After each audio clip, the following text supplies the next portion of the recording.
Habari za kutwa mtazamaji wa Tumaini TV, bila shaka hujambo na karibu katika Tumaini Habari. Tulionao kwa muhtasari hapa Tumaini Habari ni pamoja na aliyekuwa waziri mkuu mstaafu David Cleopa Msuya amefariki dunia. Wataalamu wa dawa za usingizi bado changamoto EAC. Wakatoliki duniani wanasubiri kwa hamu kuchaguliwa kwa papa mpya. Katika michezo, bajeti ya Wizara ya Michezo yapitishwa bungeni. Naitwa Meriuda Mhombwe, karibu. Nipo tayari kukuletea taarifa mbalimbali. Aliyekuwa makamu wa kwanza wa rais na waziri mkuu mstaafu David Cleopa Msuya amefariki dunia katika hospitali ya Mzena jijini Dar es Salaam alipokuwa amelazwa akipatiwa matibabu ya ugonjwa wa moyo. Taarifa ya kifo hicho imetangazwa na Rais wa Jamhuri ya Muungano wa Tanzania Dr. Samia Suluhu Hassan, huku akitangaza siku 7 za maombolezo ambapo bendera zitapepea nusu mlingoti kuanzia Mei 7 hadi 13. Kufuatia kifo hicho, Rais Dr. Samia anawapa pole ndugu, jamaa na Watanzania wote kwa msiba huu. Ndugu wananchi, kwa masikitiko makubwa natangaza kifo cha Mheshimiwa David Cleopa Msuya, makamu wa kwanza wa rais na waziri mkuu mstaafu wa Jamhuri ya Muungano wa Tanzania, kilichotokea leo tarehe 7 saa 3 asubuhi katika hospitali ya Mzena jijini Dar es Salaam alipokuwa akipatiwa matibabu ya ugonjwa wa moyo. Hayati Cleopa David Msuya ameugua kwa muda mrefu na amekuwa akipatiwa matibabu ndani na nje ya nchi, ikiwemo katika hospitali ya moyo ya Jakaya Kikwete, hospitali ya Mzena na kule jijini London nchini Uingereza. Natoa pole kwa familia, ndugu, jamaa, marafiki na Watanzania wote kwa msiba huo mkubwa kwa taifa. Aidha, ninatangaza siku 7 za maombolezo ambapo bendera zitapepea nusu mlingoti kuanzia tarehe 7 hadi tarehe 13 mwezi huu wa 5. Taarifa zaidi kuhusu msiba huu zitaendelea kutolewa na serikali. Poleni sana Watanzania. Hapo mzike kwa amani. Wizara ya Afya kutoka nchi za Afrika Mashariki, Kati na Kusini mwa Afrika zimeungana pamoja na kuanzisha mafunzo maalum yatakayosaidia kupatikana kwa wataalamu wa dawa za usingizi na ganzi kwa watoto ili kupunguza vifo vya watoto wakati wa kufanyiwa huduma za upasuaji. Mabere Makubwa anaripoti kutoka Mwanza. Akizungumza katika mkutano wa 9 wa jumuiya ya wataalamu wa bobezi na madaktari bingwa wa kutoa dawa za usingizi na ganzi tiba kutoka ndani na nje ya nchi, mkurugenzi mtendaji wa taasisi ya tiba ya mifupa na ubongo Muhimbili MOI, Balozi Dr. Mpoki Ulusubisia, amesema mafunzo hayo yanayotolewa Arusha nchini Tanzania yanalenga kumaliza upungufu wa wataalamu wa kada hiyo. Kwa lengo letu ni kuanzisha mafunzo kupitia katika chuo ambacho kimeanzishwa na Wizara za Afya katika nchi za Afrika Mashariki, Afrika Kati na Afrika Kusini, chenye makao makuu mjini Arusha. Sasa hiyo taasisi imeanzisha utaratibu wa kufundisha wataalamu wa afya katika ngazi ya ubingwa na ngazi ya ubobezi. Hata tunataka tuchukue ile sehemu ya ubobezi ili ubobezi ule tuende katika hizi dawa za usingizi na ganzi tiba ziweze kuwa zinatolewa hapa nchini, kwa sababu mpaka sasa hivi tuna wataalamu 6, lakini mahitaji yetu kama mnavyofahamu ni makubwa, karibu kila sehemu tunayofanya upasuaji. Kwa upande wake, rais wa chama cha wanataaluma wa dawa za usingizi, tiba na ganzi Tanzania SATA, ambaye pia ni rais wa shirikisho la vyama vya wanataaluma watoa dawa za usingizi na ganzi Afrika ASA, Daktari Edwin Rugazia, ameiomba serikali kuendelea kuweka mazingira rafiki ili kuimarisha utoaji wa huduma za usingizi na ganzi tiba. Cha msingi ni serikali ya support, wawezeshwe na wengine wapewe ruhusa kutoka makazini kuja kusoma. Mtu akija kusoma hapotei. Akisoma akirudi kule ukamtambua kama amepiga hatua fulani ubingwa, ka knowledge anachokifanya inawatia moyo. Kumbuka katika Tanzania hatuna wabobezi au ma specialist. Kwa kazi nyingi tunafanya kwa ya taasisi au tertiary. Kwa watu wa huduma afya wengine wanawezeshwa, wanapewa uwezo wa kutoa hizi huduma, lakini hawezi kaenda kwenye huduma za kidini. Kwa kilichopo ndio maana tunasema serikali yetu tuwezeshe tuweze kuwafundisha kufikia hatua ya ubingwa. Nao baadhi ya wataalamu na madaktari bingwa kutoa dawa za usingizi na ganzi tiba wameshauri wasomi wanaochukua kada ya afya nchini kujitokeza kusomea utaalamu wa huduma za usingizi na ganzi tiba, kwani mahitaji bado ni makubwa hapa nchini. Tatizo nchini ni kubwa. Tunahitaji watu wengi zaidi wakaweze kusomea udaktari bingwa wa kutoa dawa salama za usingizi na ganzi. Kwa hivyo jitihada hizi kwanza ni kwa walimu wa wanafunzi wakingali kabisa wakiingia katika vyuo. Hilo tunalifanya. Lakini pia baada ya kumaliza masomo kuna ule mwaka wa mmoja ambao wanautumia kwa ajili ya mafunzo kwa vitendo.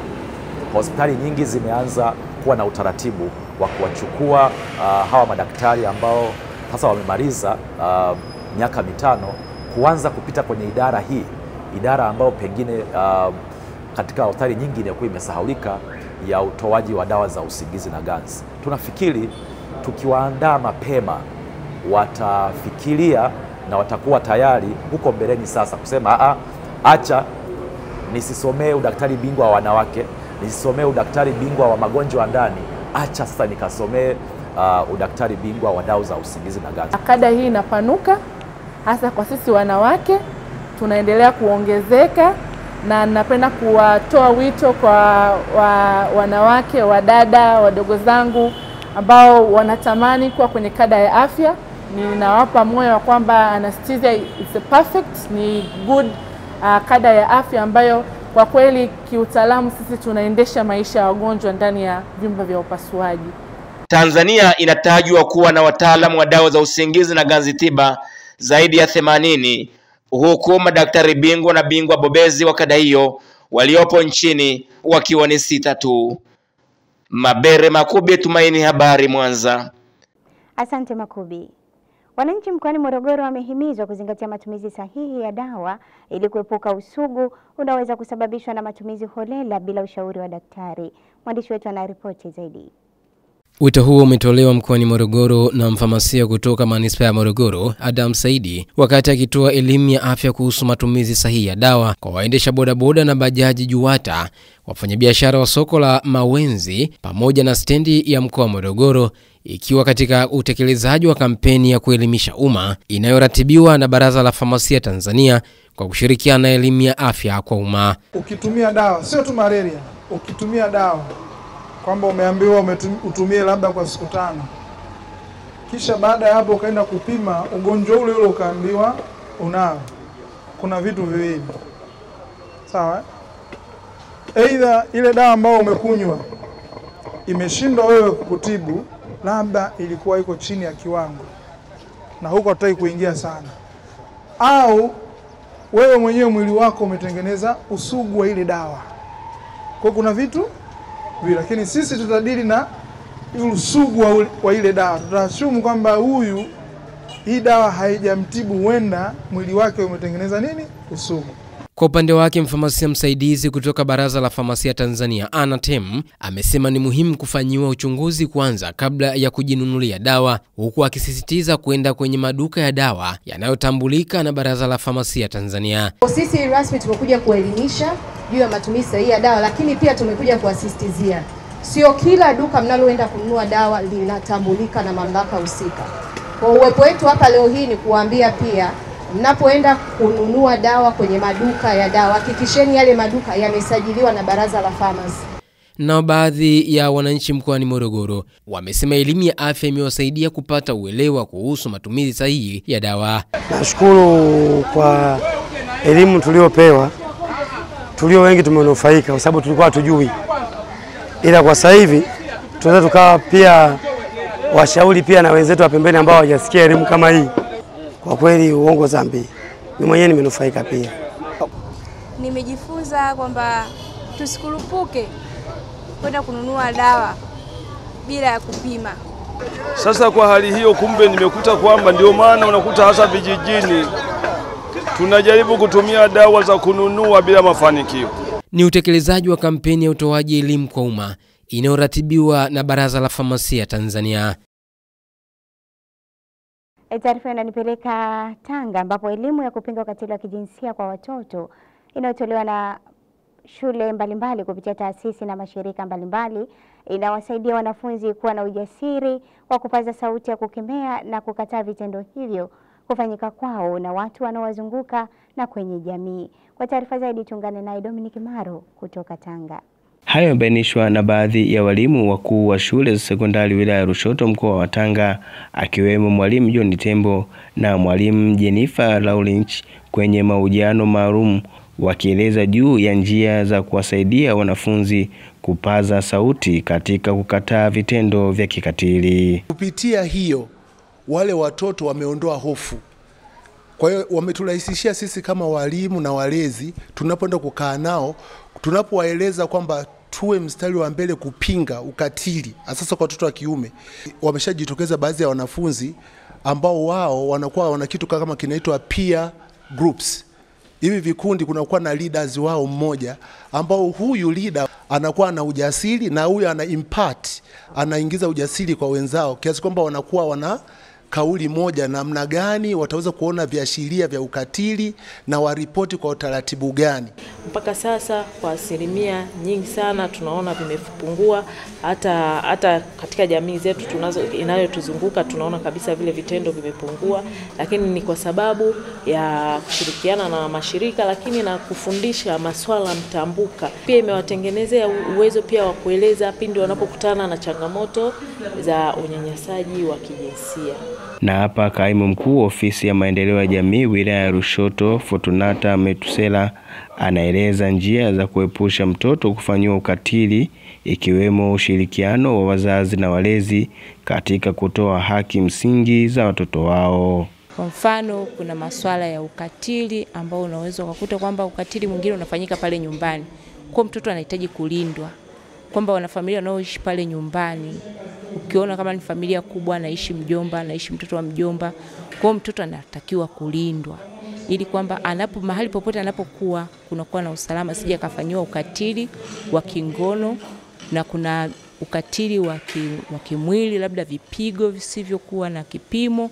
Sasa maeneo yote hayo yasipoangaliwa yanaweza kuhafifisha maendeleo ya mtoto, na yote hayo kwa ujumla tunaweka katika maendeleo ya jamii, kwa sababu mtoto akilindwa akakuwa vizuri, akawa na afya nzuri, akawa na elimu nzuri, kwa ujumla wake anaongeza katika kipimo cha maendeleo katika jamii. Kwa hiyo niseme ili mtoto aweze kuendelea na ili tuweze kupima maendeleo kwa watoto hasa katika kuwapatia haki zao, basi ushirikiano wa wanajamii kama ni baba na mama waweze kushirikiana vizuri katika ile kaya kuhakikisha kwamba mtoto yule analindwa vizuri, anakuwa salama, lakini pia anapewa lishe nzuri. Endapo serikali na wadau mbalimbali wakiendelea kushirikiana, watatokomeza vitendo vya kikatili na jamii itabaki salama.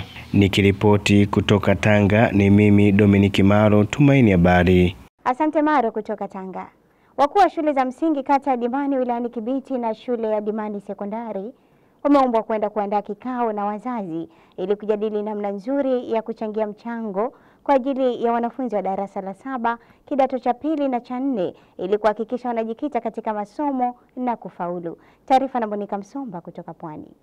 Akizungumza katika maadhimisho ya Juma la Elimu kata ya Dimani wilaya Kibiti, diwani wa kata hiyo Yusuf Mbinda ametoa msisitizo huo kwa walimu na wazazi kuhakikisha wanakaa kwa pamoja na kupanga namna ya kuendesha kambi kwa wanafunzi wa darasa la 7, kidato cha 2 na kidato cha 4. Kwa msingi wangu hapa nataka niwahakikisheni makundi ambayo tumeyataja hapa, kila mmoja abebe ujumbe uliosemwa na waliosema kwa lengo la kwenda kunyanyua elimu zaidi ya hii ambayo tunayo hivi sasa. Na miongoni mwa mikakati hiyo ningetamani sana nipendekeze ili tuweze kufanikiwa na kumudu gharama za kambi ambazo zimeainishwa kwenye risala. Ningetamani shule zote 6, naomba niseme na zishauri ziende zikafanyie kazi. Na mambo muhimu ya kwenda kuyafanyia kazi, ima kwa wale ambao wakuu wa shule mlishafanya vikao vya wazazi, mrudi mkaitishe vikao maalum vyenye agenda hii moja. na wale ambao hamjafanya mwende mkaongeze agenda moja muhimu kuhusu swala hili la kuchangia kambi za wanafunzi wa vidato vya mitihani. Lazima wazazi wakaonyeshe kwa uwazi namna wanavyoguswa na maendeleo ya kielimu ndani ya kata yetu na watoke na azimio.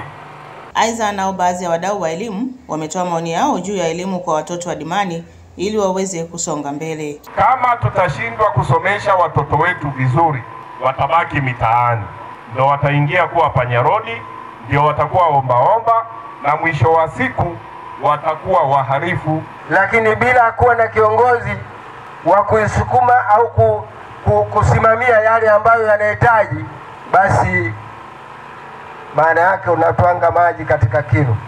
Elimu inapatikana mahali popote pale. Wakati mwingine utasikia pale kanisani pana elimu. Mwenyezi Mungu alipomuumba mzee Adam, kitu cha kwanza kabisa alichokuwa amemfundisha ni elimu. Akisoma risala, mratibu wa elimu kata ya Dimani anaeleza baadhi ya changamoto wanazokumbana nazo. Katika kata yetu tunazo changamoto nyingi zinazotukabili katika utoaji wa elimu.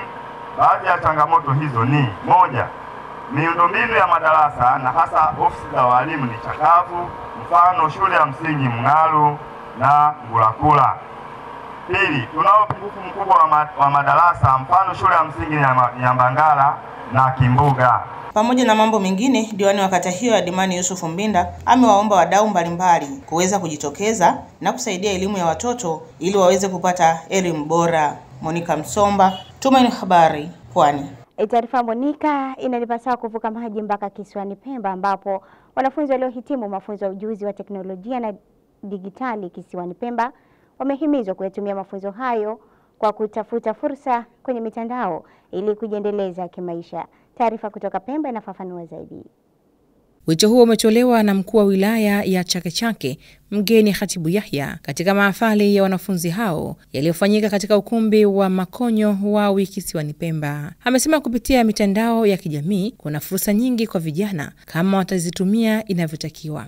Niendelee kuambia vijana wangu, elimu hii itumieni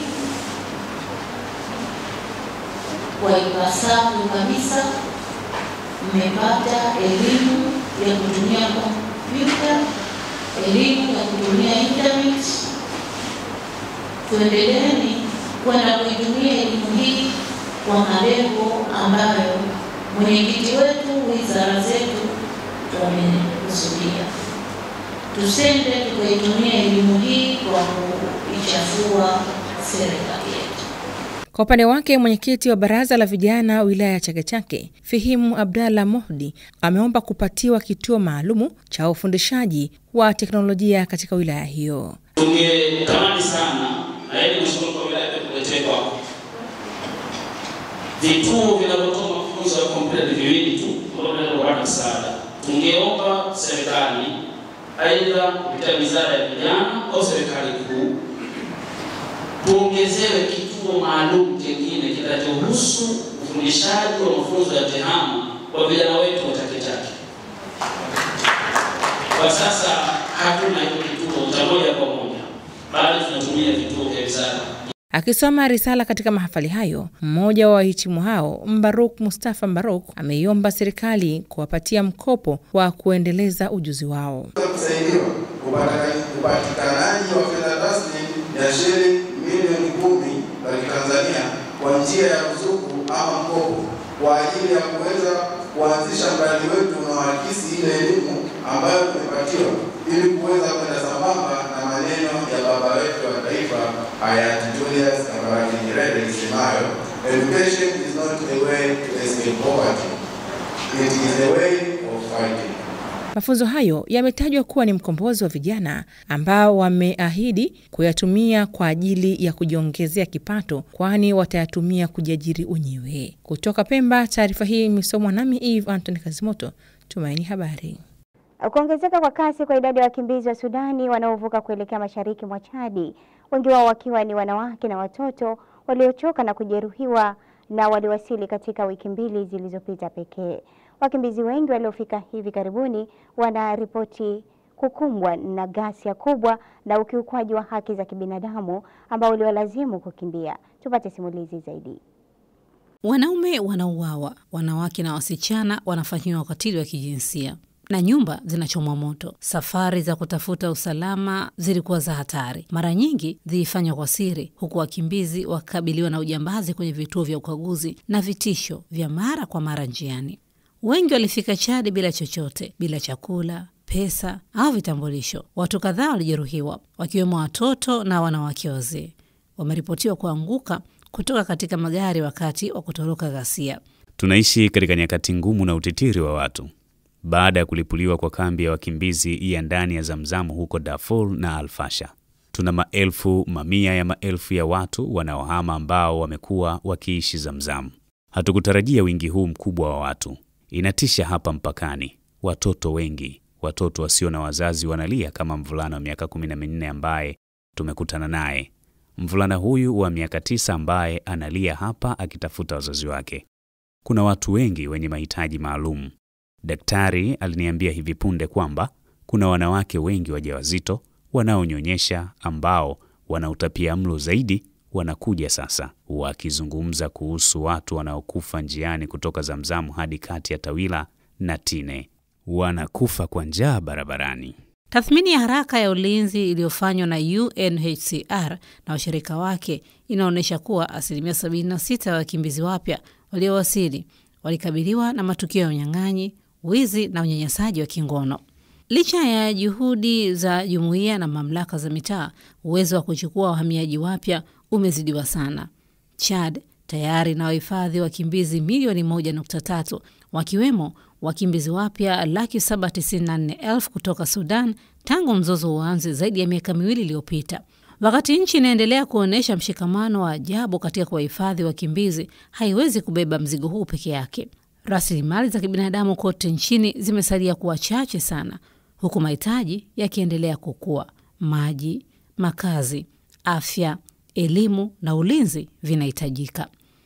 Aneti Nyoni, Tumaini Habari. Taarifa inanipasa kwenda mapumziko mtazamaji, lakini unaweza kutufuatilia pia kupitia akaunti yetu ya YouTube Tumaini_TV. Nitarejea.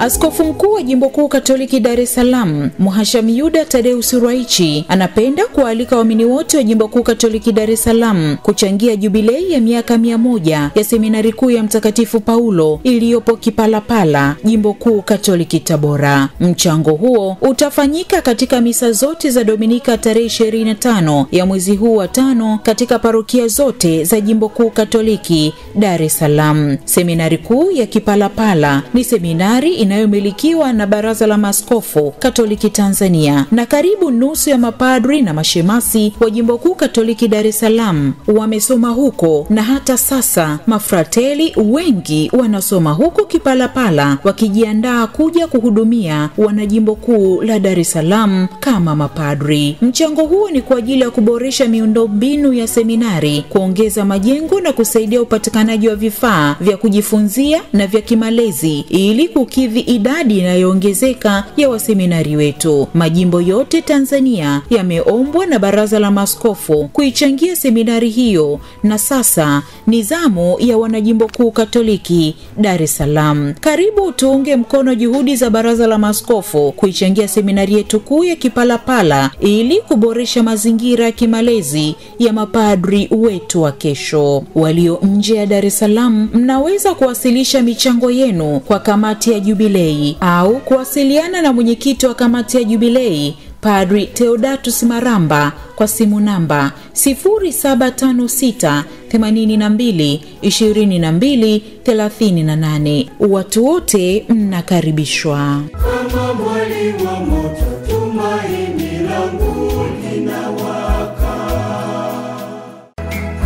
Kama mwali wa moto, tumaini Askofu Mkuu wa Jimbo Kuu Katoliki Dar es Salaam, Mhashamu Yuda Tadeus Ruwaichi, anapenda kualika waamini wote wa Jimbo Kuu Katoliki Dar es Salaam kuchangia jubilei ya miaka 100 ya Seminari Kuu ya Mtakatifu Paulo iliyopo Kipalapala, Jimbo Kuu Katoliki Tabora. Mchango huo utafanyika katika misa zote za Dominika tarehe 25 ya mwezi huu wa 5 katika parokia zote za Jimbo Kuu Katoliki Dar es Salaam. Seminari Kuu ya Kipalapala ni seminari inayomilikiwa na Baraza la Maaskofu Katoliki Tanzania, na karibu nusu ya mapadri na mashemasi wa Jimbo Kuu Katoliki Dar es Salaam wamesoma huko, na hata sasa mafrateli wengi wanasoma huko Kipalapala wakijiandaa kuja kuhudumia wanajimbo kuu la Dar es Salaam kama mapadri. Mchango huo ni kwa ajili ya kuboresha miundombinu ya seminari, kuongeza majengo na kusaidia upatikanaji wa vifaa vya kujifunzia na vya kimalezi ili kukidhi idadi inayoongezeka ya waseminari wetu. Majimbo yote Tanzania yameombwa na Baraza la Maaskofu kuichangia seminari hiyo,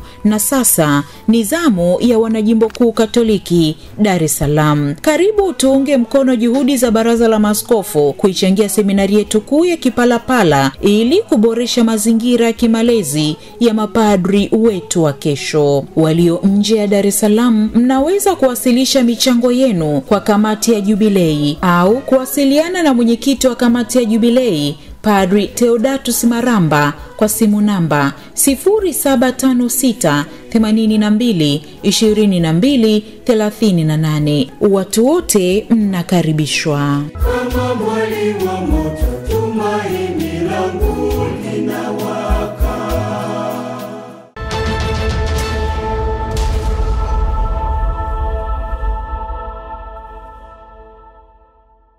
Unatazama Tumaini Habari, mtazamaji. Kama ndio kwanza unaungana nasi, karibu. Wachimbaji wadogo wa madini mkoani Geita wamesema sekta hiyo imepata mafanikio makubwa tangu serikali ya awamu ya 6 ya Rais Dr. Samia Suluhu Hassan, yakiwemo ya kiuchumi, ambapo kwa mwaka wa fedha 2024-2025 pekee wamechangia mapato ya serikali yanayofikia shilingi bilioni 249. Taarifa na Joeli Maduka kutoka Geita. Akizungumza na waandishi wa habari kuelekea kilele cha tukio maalum cha kumpongeza Rais Samia Suluhu Hassan kwa hatua kubwa alizozichukua kuinua sekta ya wachimbaji wadogo, katibu wa chama cha wachimbaji wadogo mkoa wa Geita Gelema Misana Nyabange amesema hatua hiyo inalenga kuonyesha shukrani kwa rais kwa kutatua changamoto mbalimbali zilizokuwa zikiwakabili wachimbaji. Lakini lengo kubwa ni kumshukuru mama yetu Samia Suluhu Hassan kwa mambo anayotufanyia kama wachimbaji. Umeona tumejiorganize, tumetengeneza lemazi zinasikilizwa sasa hivi, sheria zinatungwa, tunashirikishwa. Na sasa tunakwenda kubadilisha sheria ya technical support. Wachimbaji wa mkoa wa Geita, naomba niwatangazie leo, mwaka wa fedha 2024-2025 tumekwenda kuwa kinara. Tumekusanya zaidi ya bilioni 249 kama mkoa, hakuna mwingine anayetufuata nyuma. Wachimbaji wadogo ambao ni wanachama wa Gelema pia walitoa maoni yao wakielezea jinsi walivyonufaika na maboresho hayo. Wamesema wamefurahishwa na usawa wa kodi kutoka Mamlaka ya Mapato Tanzania TRA pamoja na urahisi wa upatikanaji wa leseni za uchimbaji. Tunatumia nafasi hii kumpongeza Mheshimiwa Rais kwa kazi kubwa alizozifanya. Kwanza sisi wachimbaji wadogo tulikuwa na kodi nyingi kichefuchefu ambazo zimepungua, hususan kwenye upande wa TRA. Tulikuwa hatuwezi kutunza kumbukumbu zetu. Lakini tunashukuru serikali kupitia Wizara ya Madini kwa kupitia waziri wetu, tuliandaliwa walau tuwe tunalipa kiwango kidogo kuhusiana na TRA 2% kwa kile tunachokizalisha. Leo migogoro na TRA imekwisha. Sisi wamama hatukuwahi kumiliki leseni. Lakini sasa hivi ukiuliza kila kikundi cha wanawake kina leseni, lakini mwanamke mmoja mmoja pia ana leseni. Tunashukuru sana kwa sababu kwanza serikali yetu imekuwa sikivu sana na mambo kadhaa wa kadha, na serikali imekuwa ikipata maoni kutoka kwa sisi wachimbaji wadogo, kwa sababu kwanza imekuwa ikituangalia sisi kama wazawa, lakini vile vile serikali yetu iliweza kuingiza wawekezaji wengi kutoka nje, kwa maana kwamba tupate teknolojia kutoka kwao kama technical support. Afisa madini mkoa wa Geita Mhandisi Samuel Shaw ameeleza kuwa mchango wa wachimbaji wadogo hadi mwaka, huku wakichangia takriban shilingi bilioni 5 kila mwezi kupitia makusanyo ya maduhuri. Hivi kwa mwaka huu wa fedha 2024-2025 mchango wa wachimbaji wadogo katika makusanyo umeongezeka na umekuwa ukiimarika mwaka hadi mwaka. Mwaka 2021 wachimbaji wadogo walichokuwa na kichangia kilikuwa ni kidogo. Walikuwa kwa mwezi wachimbaji wadogo walikuwa wanachangia shilingi bilioni 1 kwenye makusanyo yao, lakini uzalishaji umeongezeka na mchango wa wachimbaji wadogo katika makusanyo ya mkoa wa kimadini Geita, nikimaanisha wilaya mbili, wilaya Geita na wilaya Chato, umeongezeka kutoka bilioni 1 hadi sasa hivi tunavyoongea, ndugu mwandishi, wachimbaji hawa wadogo kila mwezi wanachokichangia sio chini ya bilioni 5. Tukio hilo la kumpongeza Rais Samia linatarajia kuwa la kihistoria mkoani Geita, likiwa ni alama ya kutambua mchango wake mkubwa katika kuinua maisha ya wachimbaji wadogo na kukuza uchumi wa taifa. Wakati dunia ikisubiri kuchaguliwa kwa papa mpya, Baraza la Maaskofu Katoliki Tanzania TEC limewaalika mapadri, watawa na waamini nchini kusali kwa ajili ya kuombea uchaguzi wa Baba Mtakatifu mpya ulioanza rasmi leo kwa makardinali kuingia katika kanisa la Sistina, jumba la kitume mjini Vatican. Mwandishi wetu ana ripoti zaidi. Mwaliko huo umetolewa kwa njia ya barua iliyotumwa na Askofu Simon Masondole, mwenyekiti wa idara ya liturujia ya baraza hilo, kwenda katika majimbo Katoliki yote na taasisi za kanisa. Mwashama Masondole, ambaye pia ni askofu wa jimbo Katoliki la Bunda, amewataka wakleri na waamini kujiunga na kanisa zima ulimwenguni kote kuombea uchaguzi huo ili uende vizuri. Ameelekeza kanisa kusali misa namba 4 inayopatikana katika misale ya Kiroma ukurasa wa 894 hadi papa mpya atakapopatikana, na kuhusu Dominika ifuatwe ratiba ya liturujia inavyoelekeza. Askofu Masondole ameitaja antifona inayotumika kwa ajili ya uchaguzi wa papa au uteuzi wa askofu kutoka kitabu cha kwanza cha Nabii Samueli na sala ya kolekta, ikiwa na maneno: E Mungu uliye mchungaji wa milele, unaliongoza kundi lako kwa ulinzi wa daima. Uchaguzi huo umetanguliwa na misa takatifu iliyoadhimishwa leo asubuhi na dekano wa baraza la makardinali Mwadhama Giovanni Battista Kardinali Re, ikiwajumuisha makardinali, maaskofu wakuu, maaskofu, mapadri, mashemasi, watawa, majando, kasisi, waamini na mahujaji katika basilika ya Mtakatifu Petro mjini Vatican. Gaudensiera, Tumaini Habari. Askofu mteule wa KKT Dayosisi ya Mwanga, Askofu Dr. Daniel Mono, amesema kuwa kanisa linapaswa kuwa kimbilio la haki kwa wote, kwani kanisa lisipotenda haki litaanguka na familia zitakosa mwelekeo. Taarifa ya Rehema Abraham inasomwa studioni. Askofu Daniel Mono ameyasema hayo kwenye ibada ya siku ya maadhimisho ya Jumuiya ya Kikristo Tanzania CCT yaliyofanyika mkoani Kilimanjaro. Amesema ni rahisi kwa watu kutamka kuhusu haki, lakini kutenda kuna hitaji ujasiri na kujitolea, kwani haki inaweza kumfurahisha mtu mmoja huku ikimuumiza mwingine, na kubainisha kuwa ni lazima itendeke kwa sababu ndio msingi wa amani na maendeleo ya kweli. Sisi kanisa, sisi wa Kristo tumeitwa tuwe watu wa haki. Na sasa hapa kuna changamoto, kwa sababu haki ni kumpatia mtu mwingine kile anachostahili, lakini pia hata kujipatia wewe mwenyewe kile unachostahili. Maandiko matakatifu yanatuagiza kumpenda jirani kama nafsi yako, sio kuzidi nafsi yako. Maana yake ukijinyima haki pia sio sawa. Upate kile unachostahili, lakini umpatie mwingine anachostahili. Kwa upande wake, mwenyekiti wa CCT mkoa wa Kilimanjaro, Askofu Charles Mjema, amesema CCT inasisitiza jamii kuishi katika kutenda haki ili iweze kuwa na amani. Nyakati hizi hasa wito wa kanisa kwa jamii nzima, kwa serikali na kwa taasisi zote ni kuhakikisha kwamba kila mmoja, kila mahali alipo, atende wajibu wake sawa sawa na kwa usahihi. Akiwa mgeni rasmi kwenye maadhimisho hayo, mkuu wa wilaya ya Moshi Godfrey Mzava amesema serikali itaendelea kuwa sambamba na makanisa, kwani wanaisaidia serikali katika kuendeleza huduma za kijamii. Si wakati wote serikali peke yake inaweza kufanya kila kitu kwa maana ya kusogeza huduma za kijamii kwa wananchi, lakini kanisa linachukua nafasi hiyo, si tu kuwahudumia kiroho, bali tunakwenda hata katika miili kuwahudumia kwa kuwasogezea huduma za kijamii. Kwa serikali inaendelea kutambua mchango huu mkubwa wa makanisa ikiwa ni pamoja na jumuiya hii ya CCT, na itaendelea kuwaunga mkono na kuwapa ushirikiano wote ambao unahitajika ili kuhakikisha ustawi wa taasisi zote za dini, ikiwa ni pamoja na taasisi ambazo nazisimamia za kielimu, afya na nyinginezo za huduma za kijamii, basi zinafanya majukumu yake bila kuwa na kikwazo chochote. Baadhi ya wachungaji walioshiriki katika maadhimisho hayo wamesema kuwa umoja wa makanisa unaendelea kuwa na mafanikio kwani wanashauriana katika kuendeleza huduma ya Mungu. Ilivyo na umati ulivyokuwa ndani ya kanisa umeonyesha jinsi ya mshikamano wetu tulivyo. Sisi mafanikio yetu ni kwamba huwa tunafanya mikutano kwa ajili ya kuwakaribisha wanachama wa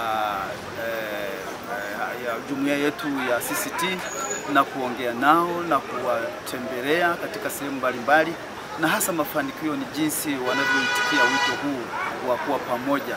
Ibada hiyo ilihudhuriwa na waumini wa makanisa ya CCT, huku neno kuu likiwa ni haki huinua taifa, bali dhambi ni aibu ya watu wote. Watu 26 wamefariki dunia na 46 wamejeruhiwa katika shambulio lililofanywa na India nchini Pakistan. Kwa mujibu wa mkuu wa jeshi la Pakistan, alisema jeshi la India lilishambulia miundombinu inayotumiwa na wanamgambo nchini Pakistan na Kashmir inayosimamiwa na Pakistan. Tupate taarifa zaidi. India na Pakistani zimeshambuliana kwa makombora kwenye eneo la mpaka unaozozaniwa pande hizo mbili wa Kashmir baada ya India kurusha makombora dhidi ya hasimu wake huyo. India imesema operesheni hiyo iliyofanywa Jumatano ililenga angalau maeneo 9 ambapo mashambulizi ya kigaidi dhidi ya India yamepangwa na yalishuhudiwa kutoa haki kwa wahasiriwa wa mashambulizi ya kigaidi. India ilisema operesheni hiyo iliyofanywa Jumatano ililenga angalau maeneo 9 ambapo mashambulizi ya kigaidi dhidi ya India yamepangwa na kushuhudiwa kutoa haki kwa wahasiriwa wa mashambulizi ya kigaidi ya Pahalgam. Takribani vifo 36 vimeripotiwa katika mzozo wa sasa ambao ni mbaya zaidi kuwahi kushuhudiwa baina ya jirani hao wawili wenye silaha za nyuklia katika kipindi cha miongo miwili iliyopita.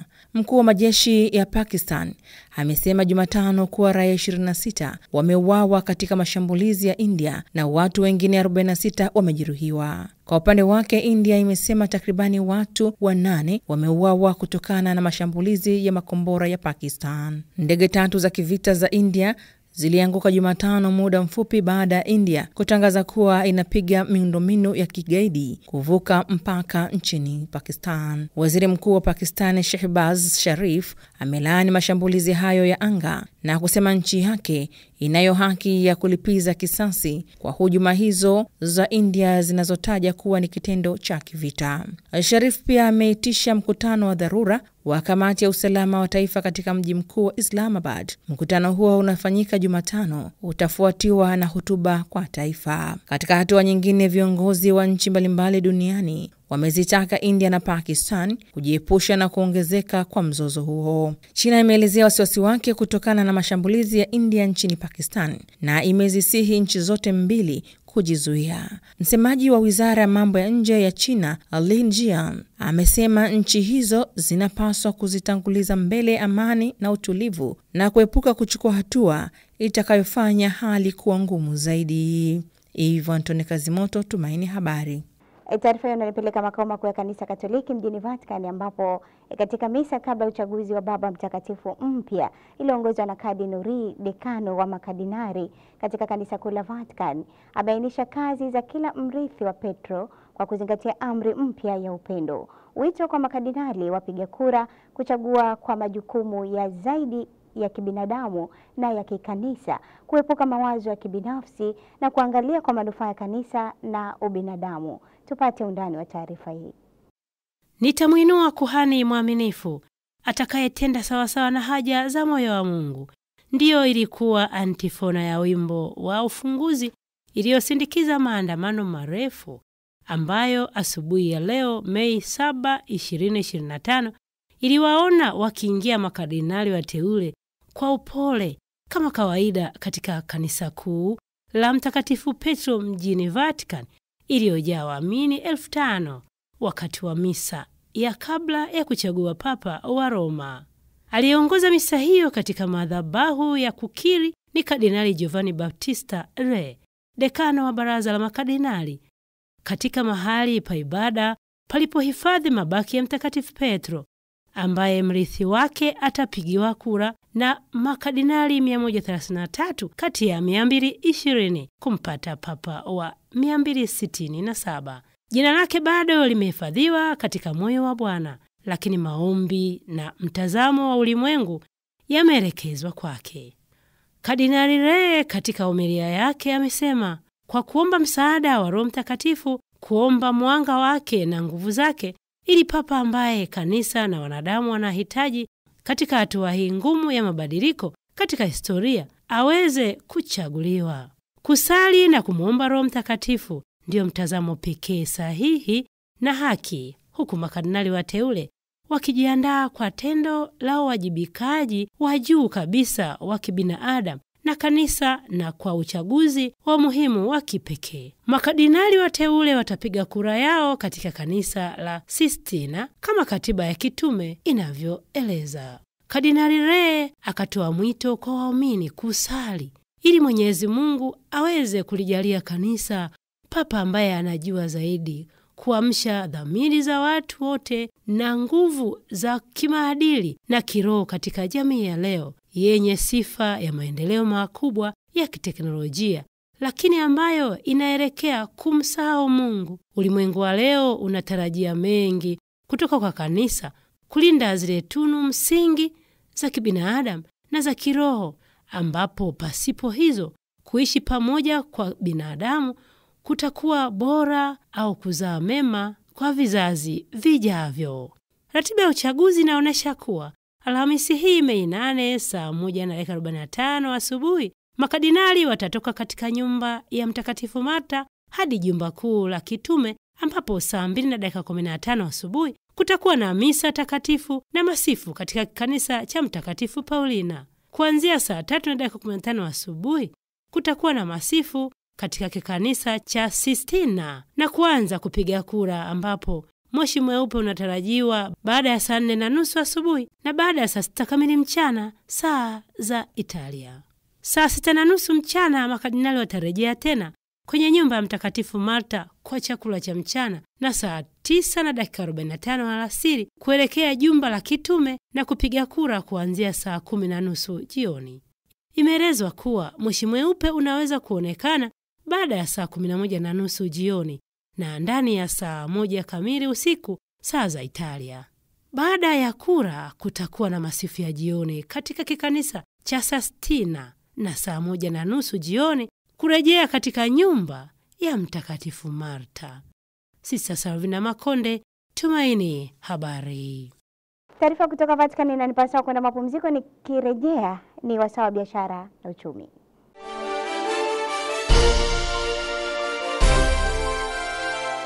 Ni msimu wa sherehe na unajiuliza wapi utapata ukumbi kwa sifa na kile unachostahili kwa gharama nafuu? Basi usihangaike.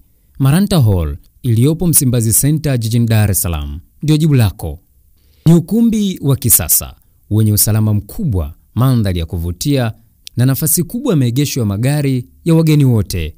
Ukiwa na shughuli, yaani send off, harusi, kipaimara, komunio na mikutano, hakika Maranta Hall ni zaidi na zaidi. Pia Msimbazi Center inakukaribisha katika huduma ya hostel zenye mazingira tulivu unayoyahitaji kufanikisha shughuli zako. Kwa maelezo zaidi, piga simu nambari 0658 132354 na 0757 964554 au www.msimbazicenter.or.tz. Maranta Hall, kwa nafsi yako.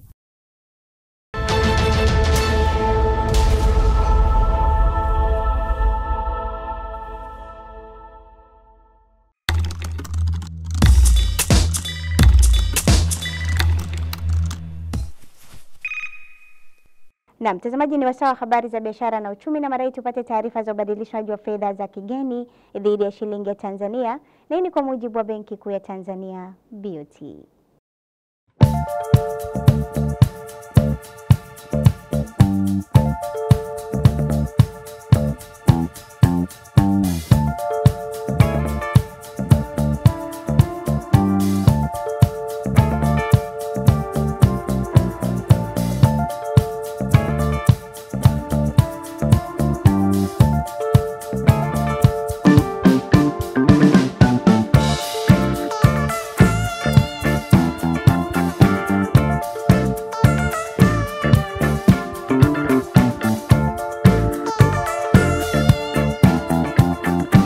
Taarifa hiyo tena nipaswa kwenda mapumziko, nikirejea ni michezo na burudani. Baki nami.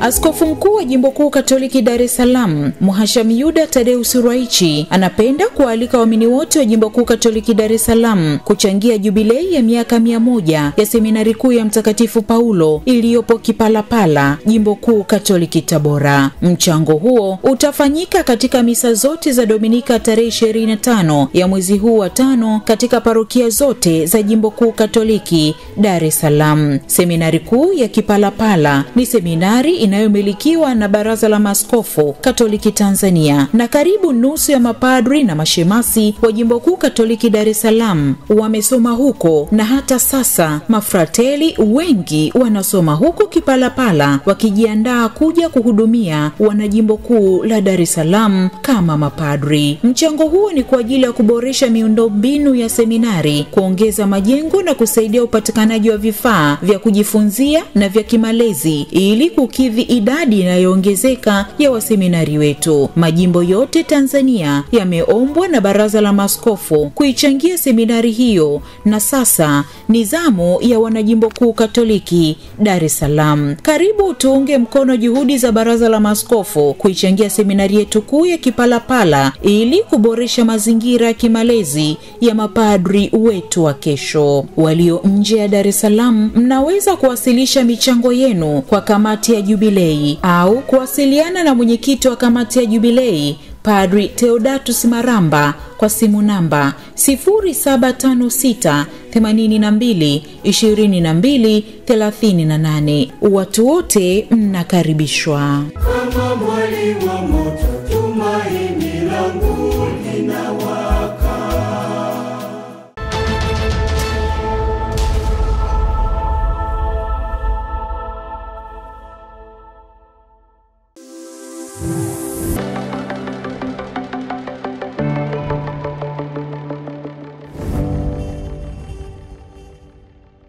Ndio sawa, habari za michezo na burudani, tunaungana naye Nicholas Kilowoko. Karibu.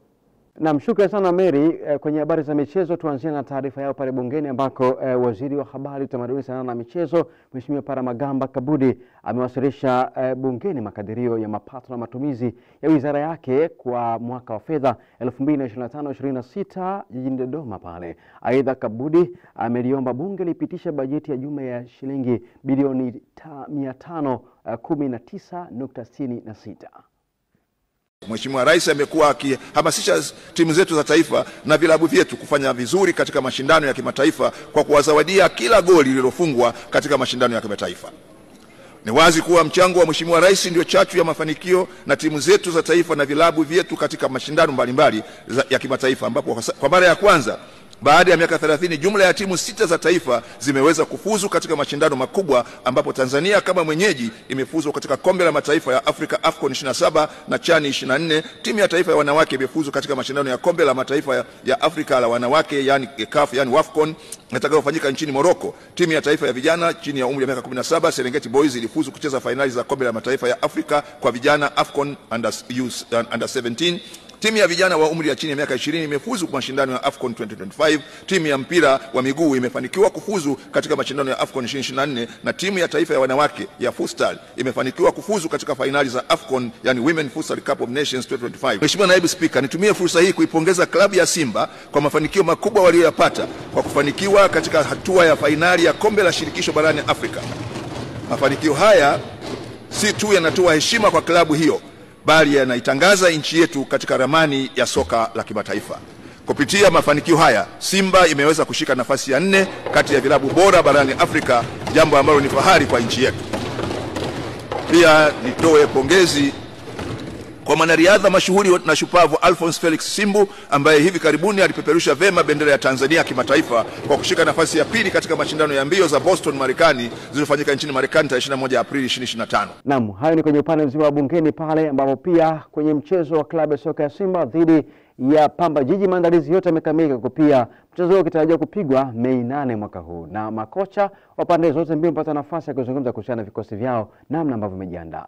Mimi nafikiri ni wakati wote, kwa sababu mechi zetu sisi zote ni kwetu sisi ni muhimu pointi 3 kwa mechi yoyote, na huu ni wakati muhimu kama anavyosema wewe, ili tuweze kuweza kugombania ubingwa na kuweza kupata ubingwa. Ni lazima tushinde game hizi. Hatuwezi kuruhusu kuweza kudrop point, kwa sababu kisha drop point katika game hizi ni kwamba unatoa gap kwa mpinzani wako kwenda kutengeneza nafasi yeye kutetea ubingwa. Kwa hiyo ili uweze kukaribia ubingwa na kuwa karibu kabisa, ni kuhakikisha uweze kudrop point katika game hizi. Na mimi nitimishie habari za michezo kwako Mary. Asante Kilowoko kwa habari za michezo na burudani, na sasa tupate utabiri wa hali ya hewa wa saa 24 zijazo, na hii kwa mujibu wa mamlaka ya hali ya hewa Tanzania TMA.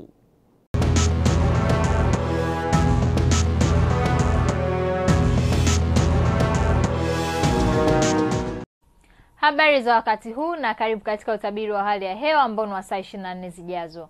Na tukianza na mifumo ya upepo kwa siku ya kesho, inatarajiwa kuvuma kwa kasi ya kilomita 20 kwa saa kwa ziwa Victoria, ziwa Tanganyika pamoja na ziwa Nyasa, na kasi ya kilomita 40 kwa saa kwa ukanda wote wa pwani, na hali ya bahari inatarajiwa kuna mawimbi makubwa. Na mamlaka ya hali ya hewa Tanzania inatoa angalizo la uwepo wa vipindi vya upepo mkali unaofikia kilomita 40 kwa saa na mawimbi makubwa yanayofikia mita 2 yanatarajiwa katika baadhi ya maeneo ya ukanda wote wa pwani. Hivyo wakazi wa maeneo hayo na watumiaji wa bahari, hatua stahiki ni vyema kuchukuliwa. Wakati mifumo ya anga bado inaendelea kuonyesha ongezeko la viashiria vya mvua hususani katika maeneo yanayozunguka ziwa Victoria pamoja na maeneo ya ukanda wote wa pwani. Na mamlaka ya hali ya hewa Tanzania inatoa angalizo la uwepo wa vipindi vifupi vya mvua kubwa kinatarajiwa katika maeneo machache ya mikoa ya Dar es Salaam, Pwani kijumlisha visiwa vya Mafia pamoja na visiwa vya Unguja na Pemba. Hivyo wakazi wa maeneo hayo, hatua stahiki ni vyema kuchukuliwa. Na kwa usiku wa leo ni matarajio yetu kuwa maeneo yanayozunguka ziwa Victoria pamoja na maeneo ya ukanda wote wa pwani, maeneo haya yanatarajiwa kuwa na hali ya mawingu kiasi, mvua na ngurumo katika maeneo machache. Mikoa ya Arusha, Kilimanjaro pamoja na Manyara, maeneo haya yanatarajiwa kuwa na hali ya mawingu kiasi, mvua nyepesi katika maeneo machache. Wakati maeneo mengine ya nchi yanayosalia, maeneo haya yanatarajiwa kuwa na hali ya mawingu kiasi na ukavu kwa ujumla. Na kwa hapo kesho ni matarajio yetu kuwa maeneo ya ukanda wa pwani ya kaskazini, maeneo haya yanatarajiwa kuwa na hali ya mawingu, mvua na ngurumo katika maeneo machache pamoja na vipindi vifupi vya jua. Maeneo ya magharibi mwa nchi yetu, maeneo yanayozunguka ziwa Victoria pamoja na mikoa ya Lindi pamoja na Mtwara, maeneo haya yanatarajiwa kuwa na hali ya mawingu kiasi, mvua na ngurumo katika maeneo machache pamoja na vipindi vya jua. Mikoa ya Arusha, Kilimanjaro, Manyara pamoja na mkoa wa Morogoro, maeneo haya yanatarajiwa kuwa na hali ya mawingu kiasi, mvua katika maeneo machache pamoja na vipindi vya jua. Mikoa ya Singida, Dodoma, Nyanda za Juu Kusini Magharibi pamoja na mkoa wa Ruvuma, maeneo haya yanatarajiwa kuwa na hali ya mawingu kiasi, mvua nyepesi katika maeneo machache pamoja na vipindi vya jua. Na kutoka mamlaka ya hali ya hewa Tanzania hatuna la ziada. Ulikuwa nami Beka William, tukutane hapo kesho muda wakati kama huu.